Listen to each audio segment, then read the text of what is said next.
We are back with a Tab Media special report focused on burnout among church members. I'm your host, Jennifer Rash, and joining me is Ben Richey, pastor of Heritage Baptist Church in Prattville, and now a new expert on this topic. Thanks for joining us, Ben. Thank you, Jennifer. I appreciate you having me on here.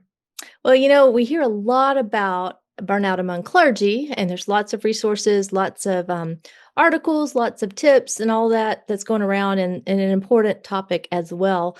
But I was so intrigued when I heard that you were working on and completed your doctorate work dealing with the burnout among the church, the people in the pews, the church members, and we don't always talk about that. So anyway, that's why I was so excited to get to talk to you, and I'm so glad you did that work. Tell me, starting off, just tell me a little bit about why you picked that topic and how you landed on it. Yeah. So, specifically, like we go even further than just the congregation, but those who are serving within leadership in the congregation. So the actual title of my dissertation, and this is just it rolls off the tongue, right? Developing a strategy for assessing and addressing fatigue and burnout among non-vocational leaders of small rural churches. So, Wow. Okay, I'm burned out already. What? yeah, it's a bigger topic than I think a lot of people realize. As a pastor in a church, I've been doing pastoral work for 23 years in various capacities. Started out as a youth pastor, did work in worship ministry, college ministry, and for the past 9 years, I've been a senior pastor of a church. And one of the things that I run into a lot is people who they want to serve the Lord, they love the Lord, they want to get involved, they get burnout, and the next thing you know, they're not able, not interested in participating in any capacity beyond just attending church. And this was something that I noticed. The work that I did for my dissertation, I did at a small rural church in California. It was in Kern County, California, in a town called Kernville, and it was a small church of around 100 people, sometimes less, sometimes more. So it was a vacation community, so it oscillated back and forth. But I had started to notice a number of years ago that the leaders, you would want to get them involved in things, and they would say, yeah, it's a great idea, but then when you tried to actually get them to commit to doing anything, it became incredibly difficult to do. And so, I'd noticed many, many years ago that there was what appeared to be apathy among those who were serving as leaders. And as I began to kind of research it and entered into my doctoral program at Midwestern, what I discovered was that it probably wasn't apathy as much as it was just they were overburdened, overcommitted, overstressed. And this was simply one of the symptoms of that was a lack of engagement. And so, starting at a symptom is where I started. And then as I began to dig deeper into it, I discovered these are people who had spent years, if not decades, really giving of themselves, only to discover that they weren't getting enough back. And so they were pretty drained. And so that was what I was dealing with, was people who I think were pretty drained.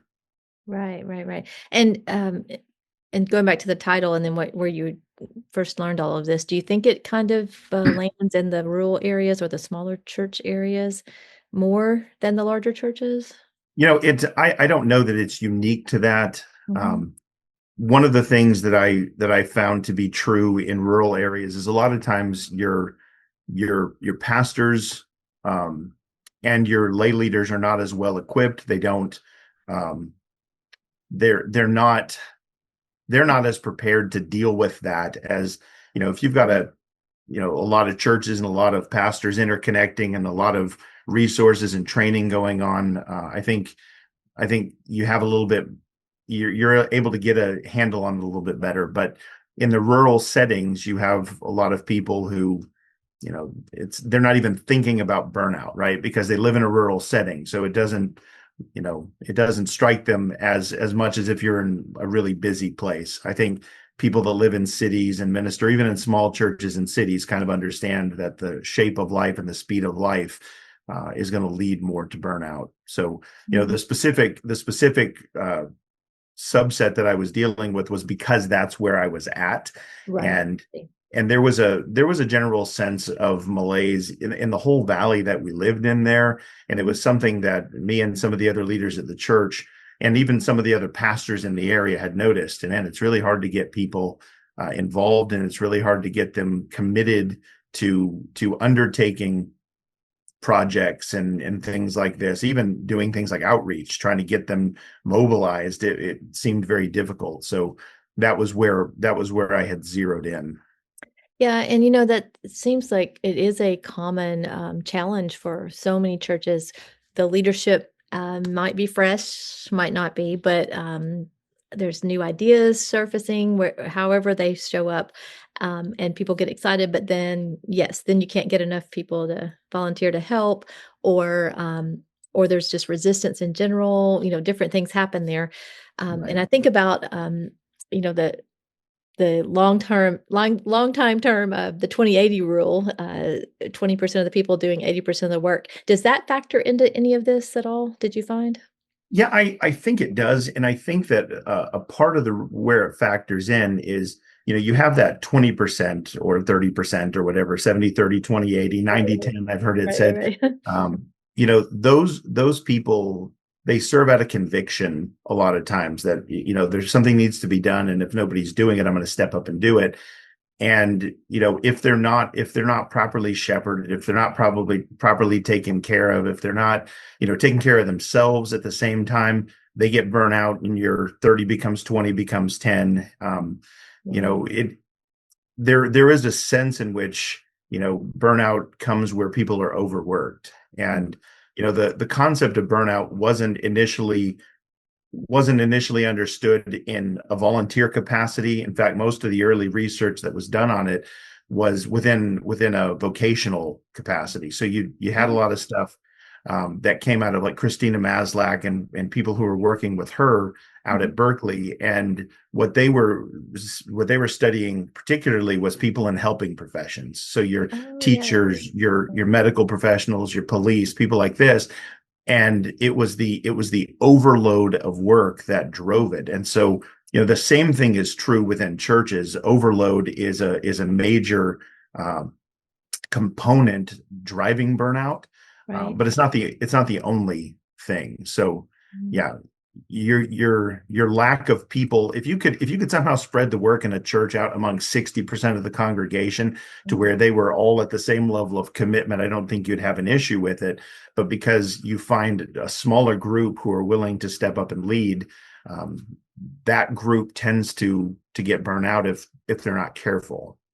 And I really can understand how church leadership might, um, even if they are fearful of burnout or aware of it, maybe they're not, but uh, the temptation to let the people continue serving and working because the goal is to have that whatever it is happen, and you've got somebody willing to serve. And so I can see where maybe there's some lack of awareness, or making sure to push back and say, you know what, you're doing 17 things already. I don't think it's healthy for you to take on this other volunteer role. I appreciate it kind of thing, but that's probably there's that awkward moment of wanting the ministry to happen versus Right. back. Well, and that goes back again. If you're in a rural church of 100 people and you've got all these things you want to do and all these things you think you should do. I mean, every church out there, we need to have children's ministries, we need to have youth ministry, we need to have a good, robust music ministry, we need to be counseling our people, we need to be doing visitation. We have a big long list of everything that we need to be doing. And it doesn't take long to realize that the single pastor at that church can't do it, so they bring around these other leaders. And then once you spread it out, you realize, oh, not even the small group of people can get it all done. So you end up finding yourself in a position that if you want to keep doing what you think the church is supposed to be doing, you start allowing people to take on one thing to two things to three things, and before you know it, they're all balancing all of these plates and dropping things left and right. And if you aren't aware of what that is, you can interpret it as, man, these people are just they're not committed or they don't care, or there's a half a dozen ways you could interpret that. And I think part of where I started the whole journey of writing and researching here went back to a misunderstanding of why some of my leaders were acting in the ways that they were. None of them were acting up. None of them were being bad. They were just you could just tell that there was, man, they don't want to do this. They don't want to jump. Hey, this is a really great thing that could really benefit our church and community. Why are they not as excited about it as I am? And some of that's, I think, what was behind it. Yeah, that makes sense. I hadn't thought about the fact of just not realizing the full scope and the full context of what was happening there. I think sometimes it'd be neat if every church member, everybody had to do something before the next one could take on the number two slot. That'd be kind of fun. But can you imagine trying to organize? Oh, yeah. No, it's, Um, I had an idea a while ago about like creating a human resources department in the church I love where it. they were having people take their spiritual gifts inventories, and then this group would help them. Everyone gets in one place before anybody can take two places. And it would be great, but man, the logistical nightmare that would be. Right. Um, Right, yeah. exactly. And, in different seasons of life, like there's moments where, um, we can maybe one season we have more capacity, we have more space, we have more ability. And then another season, there's something happening in our family or in our work life or something that, squeezes that time. So I think ebbing and flowing between those seasons as well, is vital. Did you run across that concept at all of being able to float with people through their different life seasons? Yeah, the okay, so what it all came into, all the research and everything that I was doing on burnout came down to trying to develop some sort of a program within the church, some kind of a strategy to address burnout among the Okay. leaders. First to assess it. Is it happening? Is this what we're seeing? And then to address it. And part of what part of what I wanted to do was to create something that was individualized. So, you have a program, something everybody goes through, and eventually when you get to the end of it, you are addressing the individual needs of the person. And kind of the last step of that was to ask the question, are you healthy enough to continue on in the position you're in? Do you need to step back? And I told everybody from the very beginning of it, we might get to the end of this and you realize I don't need to be in leadership right now. I need to be focusing on my family, or I need to be focusing in on my own health, maybe physical, maybe mental, maybe emotional, maybe spiritual, Mhm. whatever it might be. We go through this knowing full well that the end result might be that we kind of gut our leadership team because we realize that not everybody needs to be serving in that position. Maybe they need to step back and just assist in something for a while. And so, that was taking into account, the different capacities that people have. There are some people that serve in churches that they are high capacity and their ceiling is just crazy high. And Mhm. there are other people who you can have them helping out in children's church and they burn out before you know what's going on. Just it's children's church though, that can You be know? pretty exhausting. So yeah, we took into consideration all of that when I was actually putting the program into place, because not everyone is going to be the same. Not everyone's going to have the same capacity. Not everyone's going to have the same passion. Not everyone's going to have the same calling even. So, all of those things had to be considered in trying to address it. Mm, mm. And did you find that, would people, when they would get to a point of burnout, would they actually leave the church or would they just pull back? What did that seem to be like?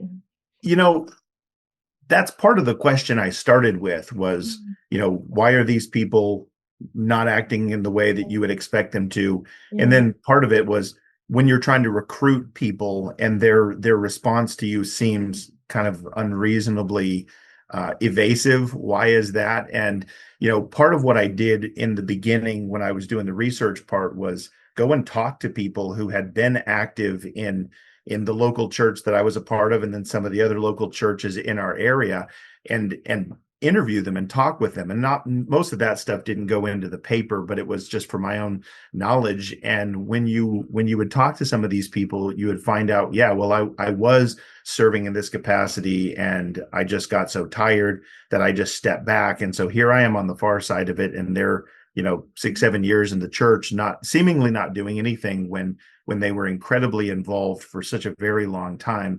And so, I don't know what the actual number is of number of people who leave versus number of people who just kind of set back and for lack of a better phrase, warm the pew. Right. But it seems reasonable that you find a pretty good number of both. Mm. I think that's an important observation, is to not assume we know everything in the moment.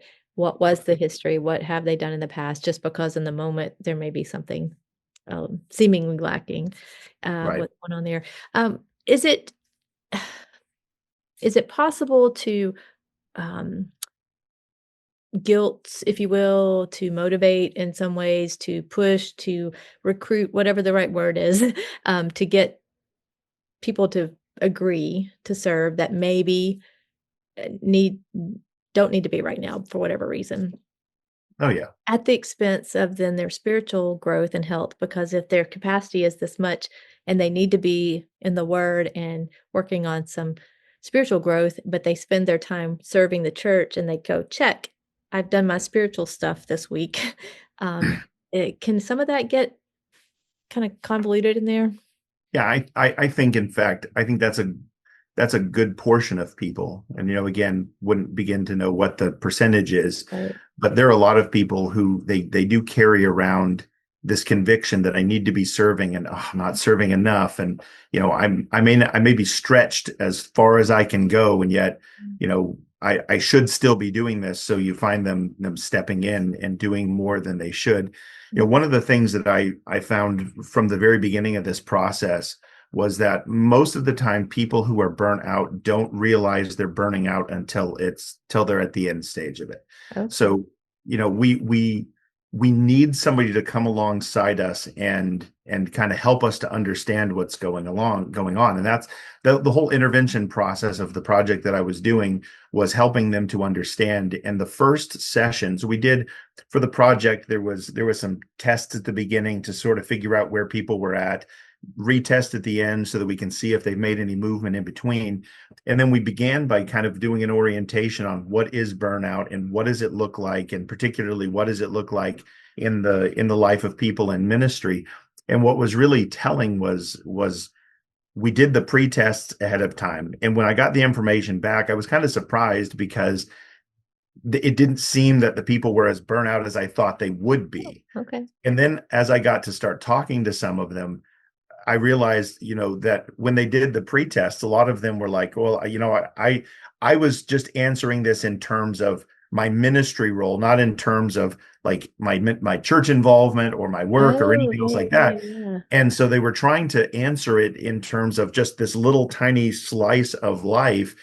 And then when you would start talking to them about, well, what did you discover? Well, they were like, well, I discovered that, every symptom you talked about, I have. Every struggle that you mentioned in this orientation part, I have. And several of them, they even said to me, like, if I kind of had to redo that again here just 2 weeks later, I probably would have answered some of these things differently, just because now I have a better understanding of what it looks like. And I think that's part of the problem, is that people don't know what it looks like. They're tired, they're struggling, they're angry about stuff. They attach that to all kinds of other things in their life, and they don't realize that it's not the ministry stress itself that's doing it, but it's the combination of all the other life stresses with the ministry stress that leads them to respond in the way that they are, or to disconnect in the way that they are, or blame my involvement in church for it, when it's really just it's a bunch of life factors. So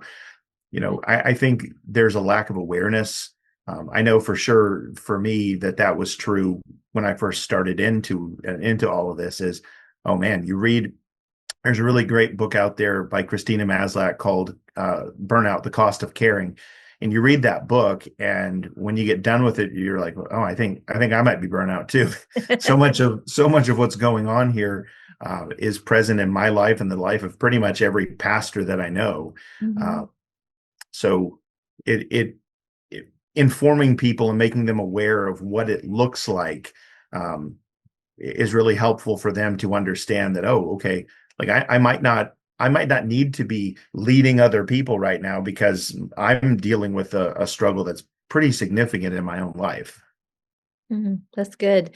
So if a pastor or staff member, they're dealing with burnout, and they're soaking up all these resources that are focused on how to help your clergy, your pastor, your staff um, balance life and not be burned out. They're focused there, and then you've got your church members over here potentially burning out. How do you bring those two together? Rephrase that.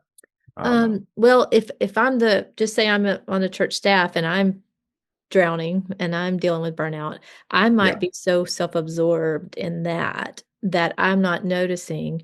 And then if the church members are in the pew sitting and burning out, they may be more like you said, they're kind of blaming things that are self-absorbed in that end.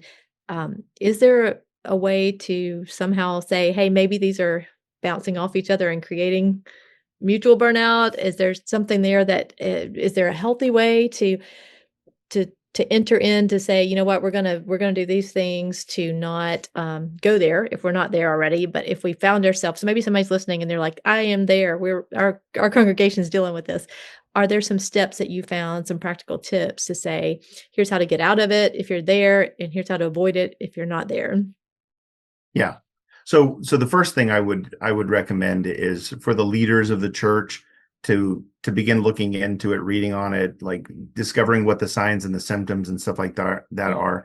And there's a lot of good resources out there. In fact, if you just Google it, the number of articles that come up, particularly you mentioned at the beginning, yeah. um, you know, clergy burnout is a major thing. There's a ton of writing on it. There's lots of books about it. There's not as much about like lay leader burnout. So just just making yourself aware, even a quick Google on what are the symptoms of burnout among clergy, and start looking at that to begin to assess like your own level of health. Hey, am I doing these things? Do I find myself exhausted? Do I find myself disconnecting from my congregation? Do I find myself feeling guilty about my lack of involvement or commitment, even though you're doing 70, 80 hours a week? Find yourself kind of self-condemning, and there's a whole lot of those kind of things. I think some of the symptoms like apathy towards people, disengagement, negative feelings, frequent talk of quitting. If a pastor finds Yeah, themselves yeah, in those kind of positions, realizing, hey, I'm experiencing this, and then realizing that unhealthy shepherds don't shepherd healthy congregations. So, fair, fair. for a pastor who's in that position, connecting with some other pastors, it's important. Every pastor have a pastor, have Mm, somebody that they can talk to. So begin assessing your own health first. But if you then come around and realize that, okay, I think I'm in a fairly healthy position here, then it's important that you begin to teach some of these things to okay, your leaders. So okay. so my whole process was ultimately to take leaders through 8 weeks on what it looks like and what God's provisions are for this, and how the scriptures teach on it, and what they say, and how you can develop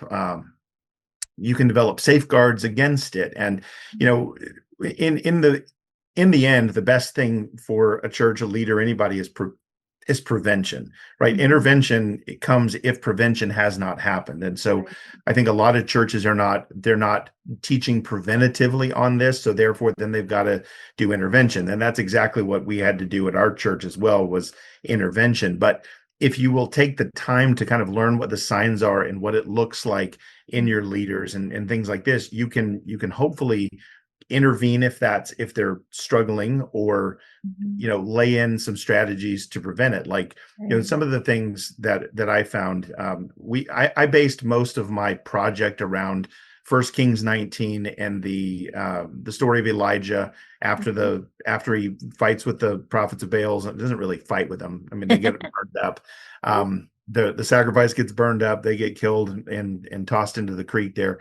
Um, and and I identified in that story four issues, four things that were were prevalent. And those four things, I'm pulling it up right here, is God provides Elijah, because Elijah goes out in the wilderness, lays down on the ground. He's burnt out. He's saying to God, take my life. It's enough. Take my life. He's just experienced like the greatest victory any prophet Mhm. experienced. The queen says, I'm going to take your life. And so he goes out and lays on the ground in the wilderness and asks God to kill him. And God's response to that is through four things: provision, presence, perspective, and partnership. And those are the things that I built the program that I did on. Is first of all recognizing that God has provided the things that we need. And in that wilderness area, God feeds him and lets him sleep. There's physical things. Sometimes what our leaders need is just to disconnect, take a sabbatical, rest, get away from the work for a while. And, for us as pastors and leaders to say to them, hey, you know what?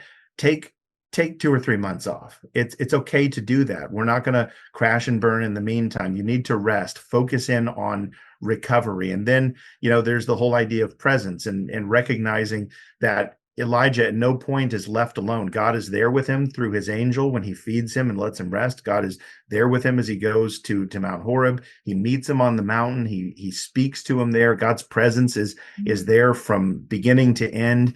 And then he gives him perspective. Elijah there, he talks about the fact that he's the only one. He's like, I'm the only one who is faithful. And God tells him, I've preserved 7,000 who have not bowed their knees to the prophets, to the Baals. And for us, I think when one of the hallmarks of burnout is that we feel alone in it, right? Mhm. Like we feel like we're the only one. I'm the only one. Everyone else is off doing their own thing. Nobody else is serving. I mean, the number of times I've heard from church leaders and other people saying, I'm the only one who's doing anything. Yeah, I I'm the mean, only one that cares or the only one yeah.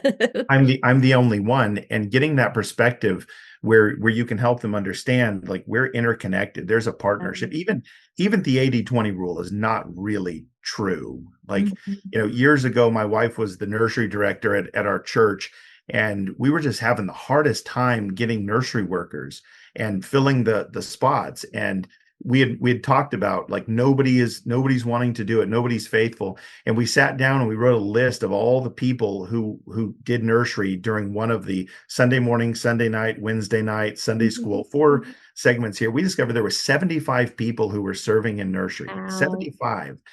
And what it felt like, and this is the lack of perspective, what it felt like was there are 10 people who do nursery and it's the same 10 people, when in reality it was 75 people, which was about a third of the congregation were involved Wow. just in nursery.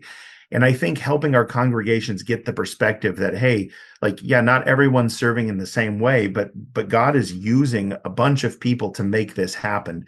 And then the last one of those four things was partnership, and getting people to realize you don't have to lead things on your own. You don't have to do things on your own. In fact, I think a church that would be tremendously healthy is a church where every single leadership team had two people who were partnering together to lead it, so that nobody's having to do Oh, anything on their own. yeah. Yeah, that's good. And in a practical sense, that was what, on the far side of my project, one of the projects that they had to do, and in the exit, was identify who you want to ask to partner with you in your ministry, so that every leadership structure is not just the one individual that everything leans on, but at Mhm. least two people who can support each other. Because at the end of the story of Elijah, Elijah's been the executioner, the prophet, the preacher. He's been all of these different things. And when all is said and done, God sends him out to recruit Elisha to help him on the prophetical side of things, and to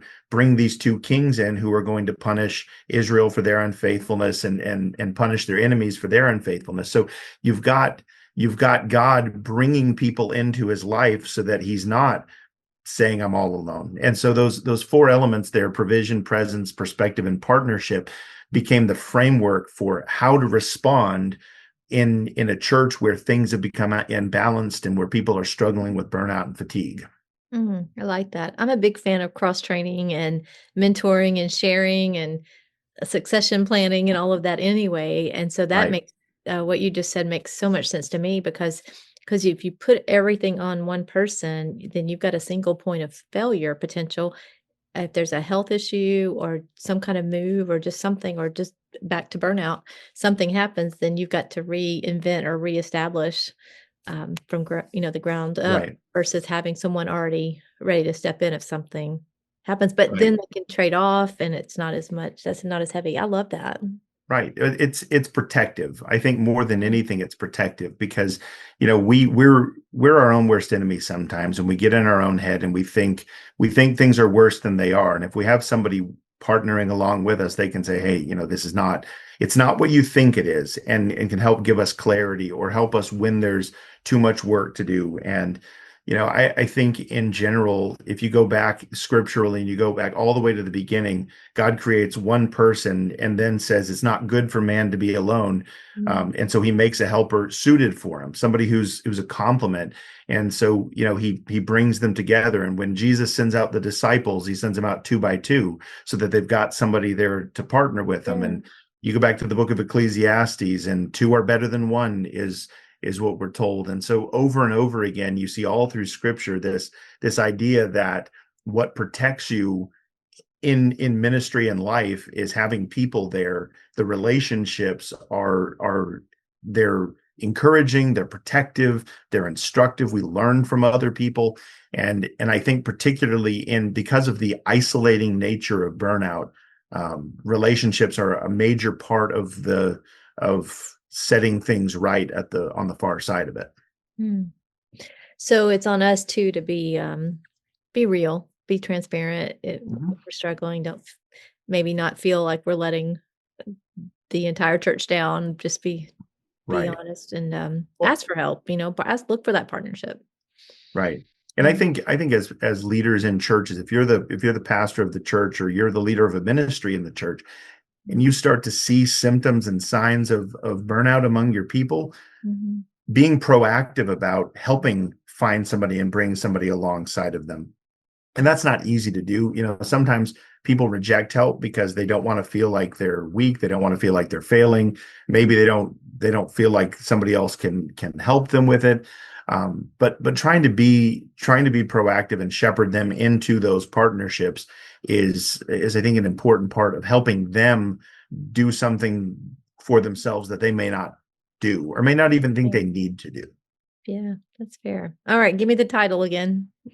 Okay, it's developing a strategy for assessing and addressing fatigue and burnout among non-vocational leaders in small rural churches. Fantastic. Is it somewhere that we can get to it? Is it published yet, or what Well, is it? What's it like? What it happens? is. It's published on ProQuest. I'm not real sure how you get to that quite Okay.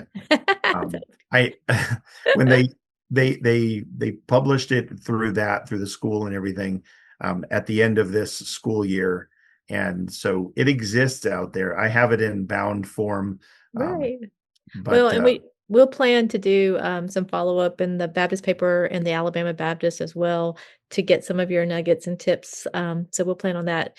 okay, So your work was done as a doctoral ministry project through Midwestern Baptist Theological yes, Seminary, right? All right, yes, congratulations on that work, and, thank you. yeah, so we'll look forward, just to be looking for, the Alabama Baptist and the Baptist paper, which also, by the way, in our archives, we have tons of articles and resources on, the clergy burnout side, on the Yeah. burnout side for, pastors and ministers. We'll look forward to helping, develop some new content, with you, if that's okay. That'd be a great way to get it out there. All right. Well, I appreciate that. Thank you so much. Okay, thanks for sharing.